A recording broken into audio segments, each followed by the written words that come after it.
تکلیف دہی اور توہین میں شمار ہو اور ان عنوانات کے تحت حرام ہو جیسا کہ ذکر کیا جاتا ہے۔ شیخ نے اہل لغت کے کلمات غیبت کے معنی سے متعلق روایات اور معنی کی تحقیقات نقل کرنے کے بعد کچھ بیانات دیے ہیں، جن کا خلاصہ یہ ہے کہ غیبت کے اطلاق کی 3 قسمیں ہیں: غیبت ہونا مسلم ہو، یا غیبت ہونا ظاہر ہو، یا اس کا غیبت ہونا ظاہر نہ ہو۔ پہلی قسم وہ موقع جبکہ وہ قطعی غیبت ہوتی ہے، ایک ایسی بات کا ذکر کرنا ہے جو کسی شخص سے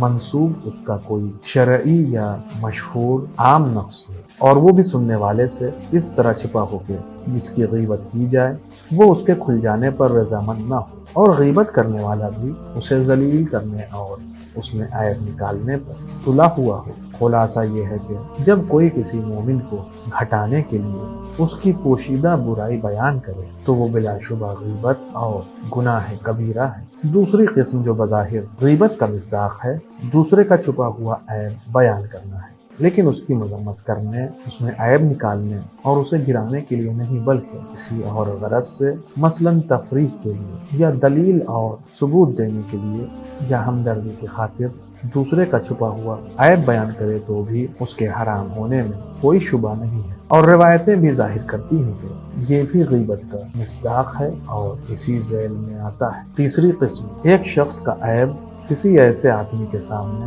بیان کرنا ہے جو اسے جانتا ہے۔ بعض روایتوں سے ظاہر ہوتا ہے کہ یہ غیبت کے دائرے سے خارج ہے، اگرچہ کچھ روایتوں سے یہ نتیجہ بھی نکلتا ہے کہ یہ بھی غیبت ہے۔ ایسی صورت میں جبکہ کہنے والا دوسرے کو ملامت کرتا اور اس کی مذمت کرتا ہے، قطعی حرام ہے، چاہے اس کا غیبت میں شمار ہونا مشکوک ہو، کیونکہ اس قسم کا بیان مومن کے دل آزاری اور توہین کا سبب ہوتا ہے اور اس کے حرام ہونے میں شک نہیں ہے۔ اگر مذمت اور توہین کی نیت نہیں ہے اور مجبوراً مذمت ہو جاتی ہے، مثلا کسی شخص کی ماں بد کردار تھی تو یہ تذکرہ کرنا بھی حرام ہے۔ چنانچہ سورہ حجرات میں دوسروں کے بارے میں نام رکھنے سے صاف صاف منع کیا گیا ہے۔ غیبت کی قسمیں واضح روایتیں اور فقہا کے اقوال یہ ہیں کہ کسی کا عیب یا نقص بیان کرنے میں اس سے کوئی فرق نہیں پڑتا کہ وہ نقص جسم کا ہے یا خاندان کا یا عادتوں کا، گفتگو کا ہے یا عمل کا، دین کے متعلق ہے یا دنیا کے متعلق یا خاص اس انسان سے متعلق ہے، مثلا لباس، گھر، سواری وغیرہ کا عیب، اور بعض نے ہر ایک کی مثالیں بھی بیان کر دی ہیں۔ مثلا جسم سے متعلق غیبت یہ ہے کہ کوئی کہے کہ فلاں آمش ہے، یعنی جس کی آنکھیں ہمیشہ ڈبڈبائی رہتی ہیں، یا احول ہے، یا آور ہے یعنی کانا ہے، اقرا ہے یعنی گنجا ہے، یا بونا ہے، لمبا، کالا یا پتلا وغیرہ، یعنی اس کی ایسی خصوصیات بیان کرے جن کو سن کر وہ ناخوش اور آزردہ ہو جائے۔ غیبت گالی بھی ہوتی ہے، مثلا کوئی کہے کہ فلاں کا باپ بدکار یا بزاد یا کنجوس تھا یا اوباش وغیرہ تھا، اور اخلاق کی غیبت یہ ہوتی ہے جیسے کہے کہ فلاں بد اخلاق، کنجوس، مغرور یا ڈرپوک یا کمزور اور منافق یا چور اور ظالم ہے۔ دین سے متعلق کاموں کی غیبت یہ ہوتی ہے جیسے کوئی کہے کہ فلاں شخص جھوٹا یا شرابی یا نماز میں سست ہے۔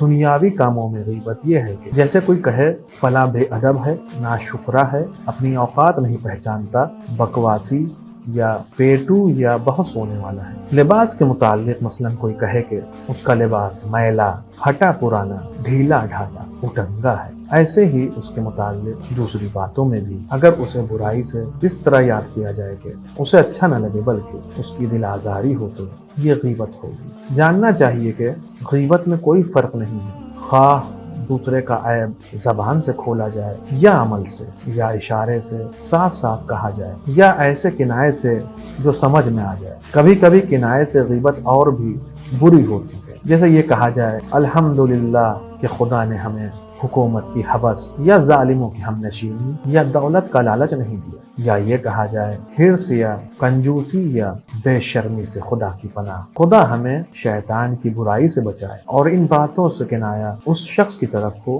جو ان کاموں کا مرتکب ہوا ہے۔ اکثر ہوتا ہے کہ بعض دھوکے باز جب کسی کی غیبت کرنا چاہتے ہیں تو اس کی تعریف سے شروع کرتے ہیں کہ فلاں کتنا اچھا آدمی ہے، لیکن افسوس ہے کہ شیطان کے چکر میں آ گیا اور اب یوں ہو گیا۔ کبھی منافقت سے دوسرے کے لیے غم و غصے کا اظہار کرتے ہیں، کیا افسوس مجھے کتنا صدمہ ہوا، اور فلانے کے لیے میرا دل کتنا کڑھا جب اس سے یہ فعل سرزد ہوا۔ اگر سچ مچ کا دوست ہوتا اور اس کا غم کھاتا تو کبھی اس کا راز فاش نہ کرتا اور اس کی برائی نہ کرتا۔ آج کے اس ایپیسوڈ میں بس اتنا ہی، انشاءاللہ اگلے ایپیسوڈ میں پھر ملاقات ہوگی۔ تب تک کے لیے شکریہ، خدا حافظ۔